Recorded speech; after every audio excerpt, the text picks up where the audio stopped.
There we go. All right. Yeah, so we're getting a little late start this morning, so sorry about that. Yep. Life happens. Life happens fast.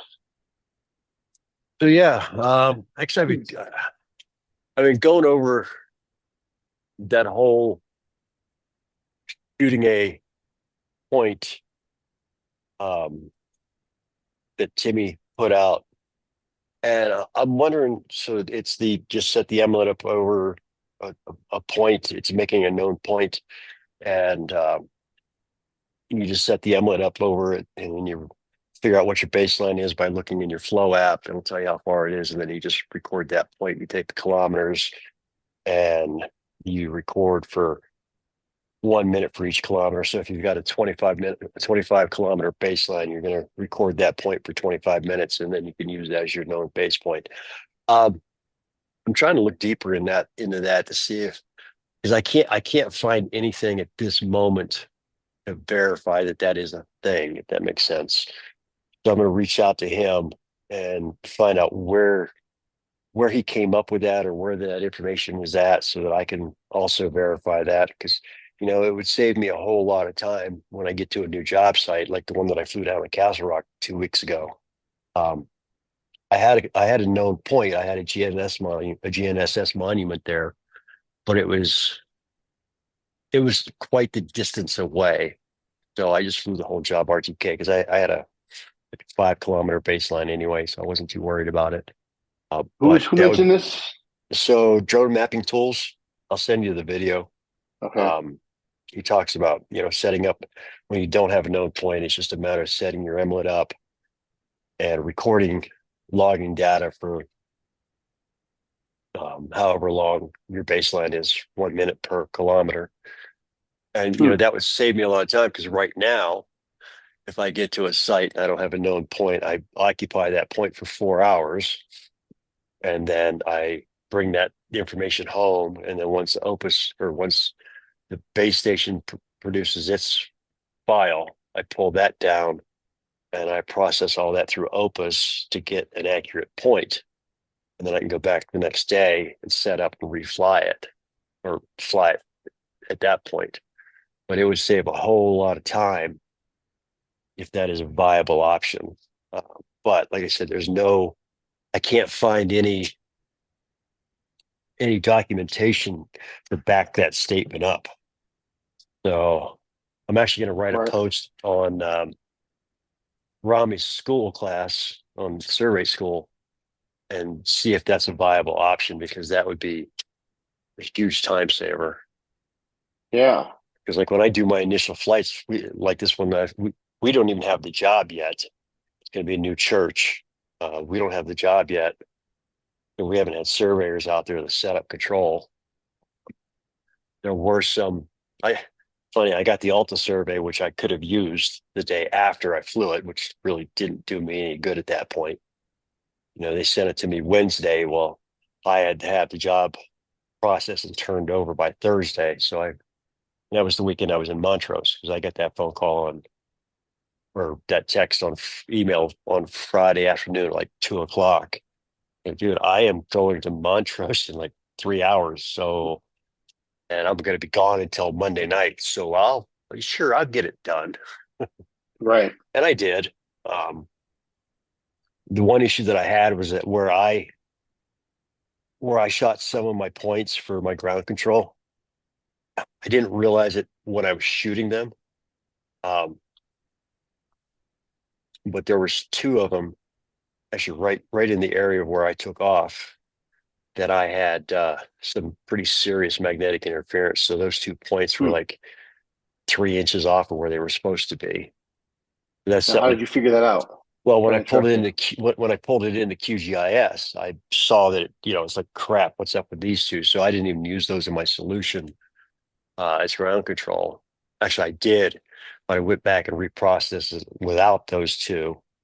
And then my engineer said, John said everything looked good. So, it was one way to combat that. But that's why, I feel that knowing QGIS is so important that you can verify your data before you turn it over to your engineer or your surveyor because nobody wants bad data. Correct. So now let me get this straight. You said you don't have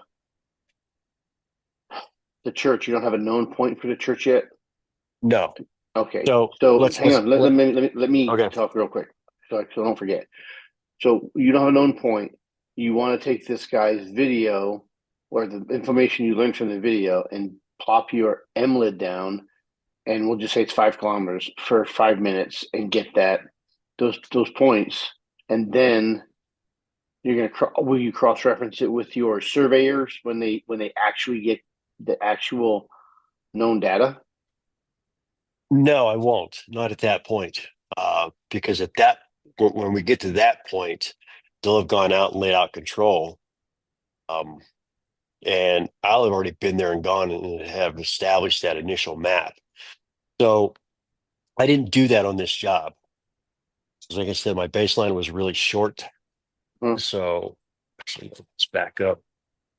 My baseline was really short. So I knew my RTK position would be good. Well, it was until it wasn't. And that's Right. because of the power lines. And I didn't think about that when I flew at A. I didn't think about it when I shot those 2 points. But everything else though that I shot was good. So I felt confident enough to reprocess that map with the new information that I had gleaned from putting that into QGIS so that, there was when I did my points, the points where I had the magnetic interference, they were in line with where they were supposed to be. They're like, you know, 300s off. One was 300s and the other one I think was like 700s off. So yeah, I'm under a tenth and I'm happy because my number is always a tenth. So, Right. but But had I had the Alta survey, I would have had a known point there because I found multiple survey caps and they were relatively new. What I could have done, and this has never worked for me in the past, but I still try to do it. The caps have the surveyors, either the surveying company with a PLS number on it, or they just have a PLS number on it. You can find out who the surveyor was if you go to the Colorado, I don't even know what it's called, but it's the Professional Land Survey License Checker, basically what it is. You just plug the PLS number in there, the Professional Survey License number in there, and it'll tell you who the surveyor was. But okay. this one had front range something on it, front range survey or something like that. So I could have just found an email from them or reached out and said, "Hey, this is who I am. I found one of your control points on a site. I was wondering if I can get the northing and easting off that in the elevation because I'm doing a drone survey for another company." So I always try to be polite, but nobody's ever gotten back to me. And I think it's gatekeeping on their part because they don't Right. want to. I don't even know. Now I get you. I know exactly what you're saying. Yeah, some people are just idiots. That's why I hate people. I do know this.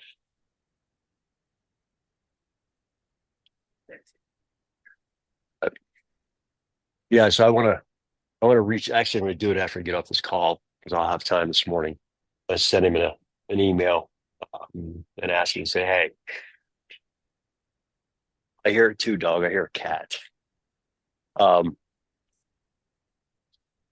see what his basis is for that, and if he could point me in the direction so I can either find the white paper or the post on Emlid's site or wherever to verify that information because it's something that I've been thinking a lot about because I've given other people that information, and if that's incorrect data, then I got to go back and mea culpa because I don't like giving bad information. You know that we've been doing this long enough.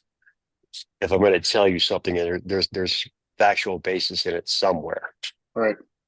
So, Well, post that link, please. I think he's right. I want to say I saw something somewhere else that you can actually register that point as well.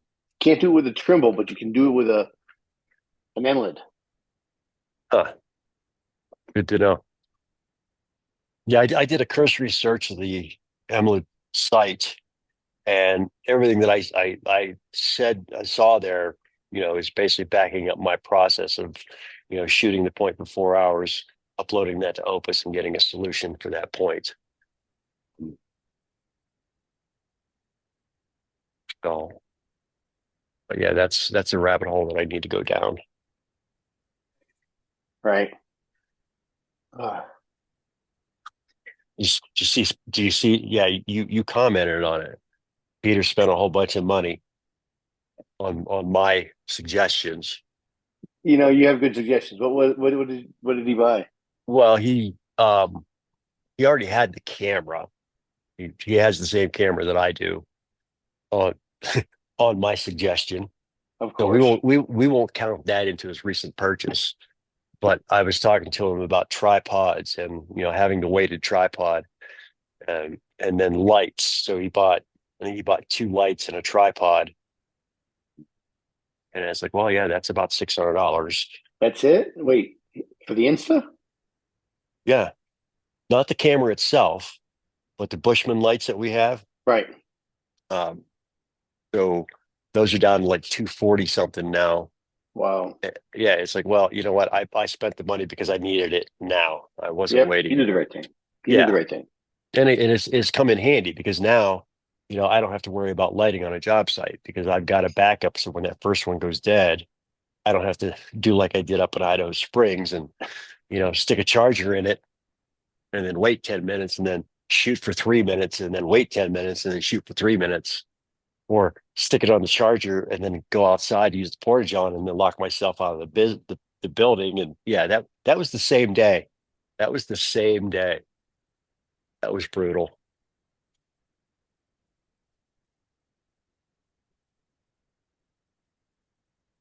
Yeah, What's new in your world as far as this nothing, stuff man. I'm goes? just this stuff, nothing. Literally, I'm trying to get this FPV thing going just so I can get that. But I need to start. I've been listening to Rami as much as I could on the way back from um, the cabin this week. And I had no service on T-Mobile all the way back, Oh, that and sucks. oh, it was terrible. I couldn't call It's anybody, couldn't text anybody from Gunnison. I mean, in the big cities like Gunnison, um, Salida, BV, Fairplay, I had service, but between them, nothing. I'm like, I'm done with T-Mobile. I didn't have any problem. I mean, it was a different time, but I didn't have any problems when I was down there, and I had service where I would normally have service. I'm looking for that video, and send you the link, and then I'll make sure it gets posted in the comments Yeah, or the summary of this. I'm listening on the internet Here about it is. T-Mobile in Colorado. Yeah, see if there's an outage because I meant to do that, but I got here and now I'm on a call, so I didn't get a chance to do that. Right. Well, I called them and they said, um, the guy's like, well, we don't have many um, towers out there because the population's not so great. I'm like, Well, you know how many people come to Colorado? I understand that, but you know, there's places where and it's funny because all the way out of coming out of Montrose, going to your place, I had service pretty much almost what are the two passes? I know one's what, Cimarron Pass? Wait, going from Cimarron to Montrose? I mean, Cimarron to Montrose or So, Cimarron back? so no, so from Montrose to the cabin, there's two passes that you got to go over. There's the One is first one. Zero. Okay, One is Ciro's Zero. there's the first one. I don't So know for the other one. I had service all the way up to Ciro until I got down the backside of it. So and then Right. coming into Gunnison, I mean going through the canyon there, had nothing. But once I got, you know, I don't know where what is that where the detour kicked you back out onto 50 from about that point into Gunnison, I had service and I had service pretty much all the way back. So it just may have been an outage. I don't know because it was weird because anytime I had AT&T, I had service mostly, I would say 90% through Gunnison. Well, it's From Gunnison to Montrose. I mean, Gunnison to the cabin, AT&T and T-Mobile are on the same tower. which that's why it doesn't make sense. Yeah. It makes no sense. So I'm kind of frustrated with that, and I'm ready to cut the cord on T-Mobile and go back to Yeah, but AT&T. didn't you just switch over to T-Mobile? Exactly, and that's why I'm Yeah. frustrated with it. It's like, wait a minute, but I was going I-70 instead of US 50. So yeah, I'd had service for 10% of the time this time going back. It was ridiculous. I mean, even going from BV to Fairplay, I had no service. I'm like, what is this? I don't see anything on an outage. Metro.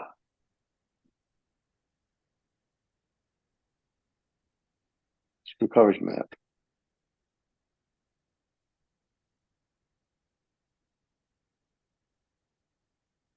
Yeah, so I just sent you a text, Yeah, I um, saw that. and I'm gonna paste it in the chat here, and then How I'll paste it in the school also as a video to watch. Videos you should watch. how long is the video? It's like an hour. Okay, cool. And I won't watch it And right and now. that's just it. I mean, if you look at what Timmy D posts, um, if he's going into a tutorial and he does really good ones, they Hmm. are generally about an hour long. Okay. Now he has a couple of them, like his one on full processing of PPK. That's like 2.5 hours long. Um, Wow. yeah, and he did it over Easter week. And the reason that's relevant is because he's trying to get this all put together, and he's talking about it being Good Friday and him having to go to church. So he finished it up when he got back. So, but yeah, it's a good video for the modeling side of it. And yeah, so I've been using Terra, and one thing that I found in Terra is that the contours that it spits out are I don't know if I've got to play around with it some more. I don't know if it's something I did on my end, but they are pretty it's whacked. Because I took the same I took the same DSM that it used to generate the contours, because it generates the DSM. You got to generate the DSM first, the digital surface model, and then that'll generate the contours. So I took that same DSM and I pulled it into QGIS and output them there, and they came out so much cleaner. So I got to figure out what I'm doing wrong in Terra, but I'm really digging on Terra. I've got my licenses from Rami, but I can't use them until my current trial subscription expires. Gotcha. Something to do with binding the software to the computer or some shit. It's just there's some stuff, and it's yeah. Because my problem right now with Terra is that on the trial version, I can only do 500 photos. Right. You're So telling me. yeah, if I'm doing any kind of oblique, I end up with over a couple thousand photos. It's So you between need to the be level 5 or 6 for Terra. five. That's not too bad. I gotta Yeah. get on there and start commenting and being part of it. I've been so stupid busy, it's ridiculous. Yeah, and I'm pretty excited about the level 6 because I'm like 120 points away from that, I think it is. I don't even know Um, how to check the points. well, if you go into the survey school and you just click on your profile photo on the bottom right, or any place on your screen, it'll take you to your profile and it'll have your picture and it'll tell you your level. And then underneath it says that I need 147 points to level up to level 6.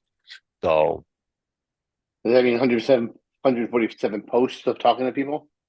well, 147 likes, I guess. Oh, So, okay. but I've went from 200 and I think it was at 211 when I looked the other day. In the last couple of days, I've picked up 50 points just by being active and commenting. So Right. I'm looking forward to that, and I'm going to be nice to Rami about it because that'll get you a free trip to any conference, any GIS conference. And I'm just gonna have him come to Denver because he'll be here anyway. Right. The one that I go to in February, because that's where I met him last year. So, like, dude, just buy me a full ticket and we'll call it good. Take me to dinner. You don't have to pay a Right. plane ticket. You don't have to pay lodging. You don't have to pay anything. I could, do the one in Vegas, but yeah, no, I can't. I would feel bad taking advantage of it when I have one here that's a good one to go to. Right. Um, so And I'll work towards going to that one too because it'd be great to be a fly on the wall. yeah. So all right, brother. It's 6:30. All right. I'm gonna Thanks for your call it. time. Yeah, we'll call it, and yeah, we'll talk later.